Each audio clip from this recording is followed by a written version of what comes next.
So the title of this video is going to be do not sell your crypto. And as always, this isn't financial advice. People can do whatever they want, but this major plan, like we've been talking about, has just been exposed in a big way. This is what we've alluded to time and time again. It's what we've had several discussions about. And I want to show everybody why we need to be incredibly smart right now, because yes, the boom is in fact going to be coming. And this is something that's going to be, in fact, big for ADA. So if you guys are new or haven't already, make sure you hit that subscribe button down below. Hit that bell again. It's free to do. It'll keep you updated anytime there's new content live here on the channel. So ADA in general right now, not doing a whole lot from last night, kind of bouncing between 70 to 72 cents. Again, trying to hold structure here. I'm not going to spend too much time on price here because there is a much bigger, broader thing that we need to look at. But I'd love to see ADA get above this 200-day moving average. If we can break and hold above there, we might be on a path towards 78 cents, something to watch, as the day goes on, days go on, as we get into the weekend. We could see some momentum here. I'm not saying that's what's going to happen, but what we've been dealing with a lot across the market is major manipulation. We've talked about manipulation before. It's been based on news, based on institutional money. And what they're trying to get everybody to do is become complacent. They're trying to get people to capitulate and dump their positions, freak out. Oh my gosh, we're headed towards a bear market cycle, when that's not even close to where we're at. All right. And I can prove it to you. So what we've been talking about very much is this consistent unloading in terms of institutional money. I'm just going to hide my camera here. So this is BlackRock. And what we've seen from BlackRock on the public side is just unload, right? BlackRock had been a huge accumulator of BTC for a very, very long period of time. But then they started to get in this habit as of late of pretty consistent unloading. And so it kind of creates this basically facade of uncertainty, right? And this has been very consistent. This has been very consistent in terms of institutional players in general. When we look at what these net flows have been, they've been very consistently negative, right? So that again makes you think, oh my gosh, everything's all negative and we're falling. No, what they're actually doing behind the scenes is accumulating in insane ways. For example, BlackRock, just on March 11th alone, added $2.5 billion worth of BTC over the counter. Well, what did they do on the public side? Well, they actually unloaded $153 million. Notice the imbalance there. Is this manipulative? Absolutely. And what they're trying to get people to do is capitulate. They're trying to get people to freak out.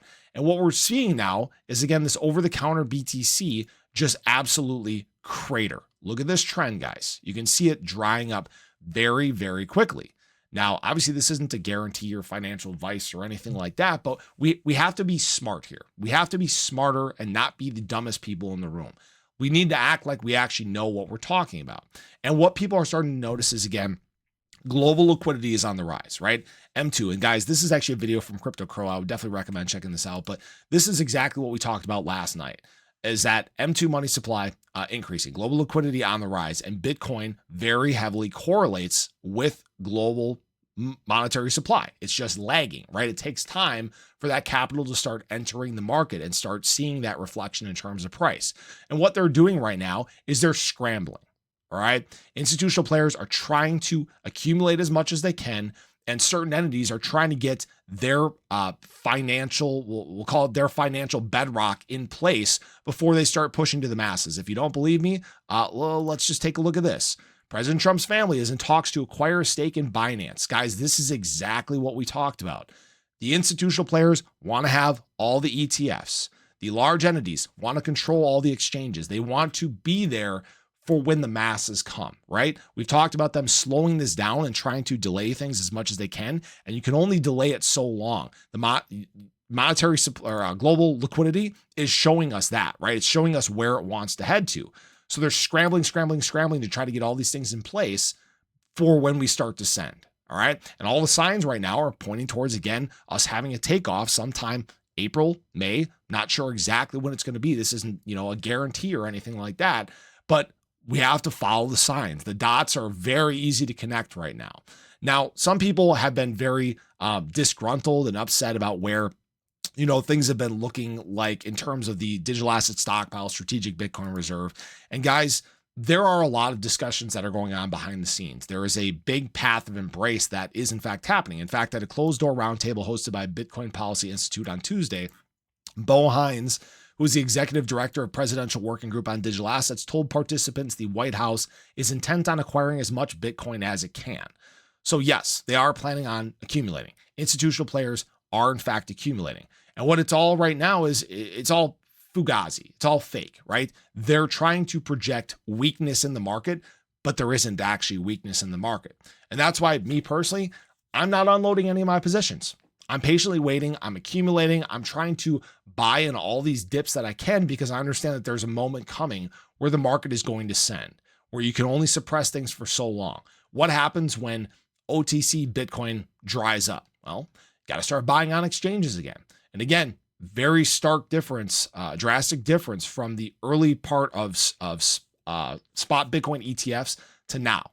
All right. We saw what happened when that over-the-counter BTC dried up, right? Do you guys remember?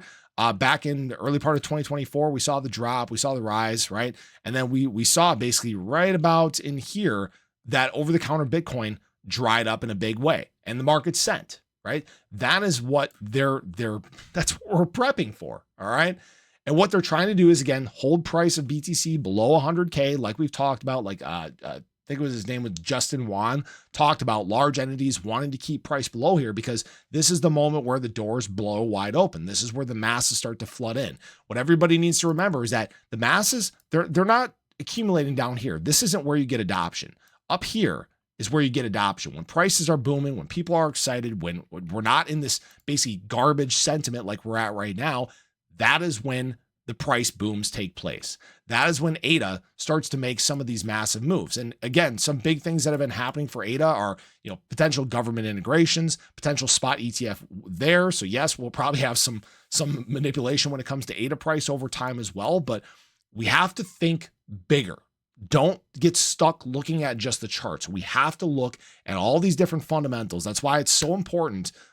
Why I started this channel in the first place is I wanted to give people a lot more in-depth look into what's going on in the market. And yes, they are trying to get you to dump your positions. Yes, we need to be smarter than that right now, because do you really think that mass adoption is going to stop? Do you think the Cardano push is going to stop?